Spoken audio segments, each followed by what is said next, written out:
خواتین کو جتنے حقوق مذہب اسلام میں دیے گئے کسی بھی شریعت میں خواتین کو اتنا درجہ نہیں ملا۔ اسلام آنے کے بعد خواتین کو وراثت میں حق ملا، اسلام آنے سے عورتوں کو ایک درجہ ملا، اسلام نے عورتوں کو عزت بخشی، عورت کی 3 حیثیتیں مقرر فرمائیں، یا تو عورت ماں کی شکل میں ہے، اور اسلام میں ماں کا اتنا درجہ بلند فرما دیا الجنت تحت اقدام الامہات، اگر عورت ماں کی شکل میں ہے فرمایا اللہ کی اتنی بڑی جنت اللہ نے وہ اٹھا کر ماں کے قدموں میں رکھ دی۔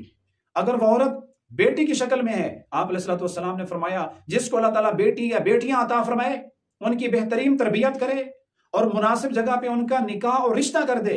آپ علیہ الصلوۃ والسلام نے فرمایا بیٹی کی خوبصورت تربیت پہ، بیٹی کی پرورش اور دیکھ بھال پہ اللہ کے نبی نے فرمایا میں اور یہ باپ جس نے بیٹیوں کی تربیت کی ہم جنت میں ایسے ہوں گے۔ مرد کو یہ اعزاز ملے گا، اللہ کے نبی کا قرب ملے گا، سبب اس کا عورت ہے، سبب اس کا بیٹی ہے۔ اگر عورت بیوی کی شکل میں ہے، آپ علیہ الصلوۃ والسلام نے کسی بھی شخص کے بہترین ہونے کا معیار، کسی بھی آدمی کے نیک اور بھلے ہونے کا معیار اس کے اہل و عیال کو قرار دیا۔ فرمایا اگر تم دیکھنا چاہتے ہو کون بندہ نیک ہے، کون اچھا ہے، کون بھلا شخص ہے، دیکھ لو اس کا گھر والوں کے ساتھ کیا معاملہ ہے۔ آپ علیہ الصلوۃ والسلام نے فرمایا خیرکم خیرکم خیرکم لأہلہ، تم میں سے بہترین وہ ہے، تم میں سے اچھا وہ ہے، تم میں بہترین وہ ہے جو اپنے اہل و عیال کے ساتھ، اپنے گھر والوں کے ساتھ اچھا معاملہ کرتا ہو۔ اور اللہ کے نبی نے فرمایا انا خیرکم لأہلی، اور میں تم میں سے سب سے زیادہ اپنے گھر والوں کے ساتھ بہترین سلوک کرنے والا ہوں، میں اپنے گھر والوں کا خیال رکھنے والا ہوں۔ تو حضور علیہ الصلوۃ والسلام نے اس حدیث میں خواتین کو کتنا بڑا درجہ دیا۔ کسی بھی آدمی کو دیکھنا چاہتے ہو کہ وہ اچھا ہے یا برا،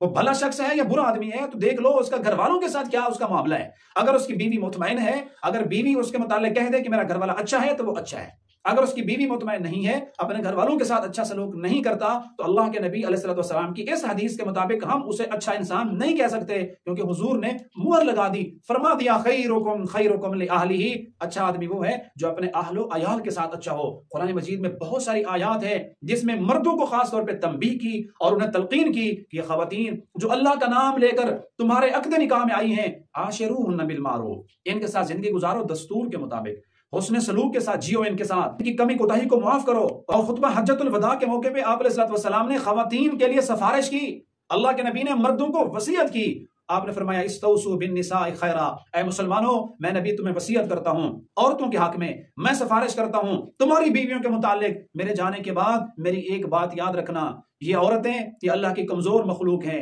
یہ صنف نازک ہے، اللہ کا نام لے کر تیرے عقد نکاح میں آئی ہے، میں نبی سفارش کر کے جا رہا ہوں، میں تمہیں وصیت کرتا ہوں اپنی بیویوں کے ساتھ بھلائی کا معاملہ کرنا، اپنے ماتحت لوگوں کے ساتھ حسن سلوک کرنا۔ تو خواتین کو اللہ کے نبی نے یہ اعزاز دیا،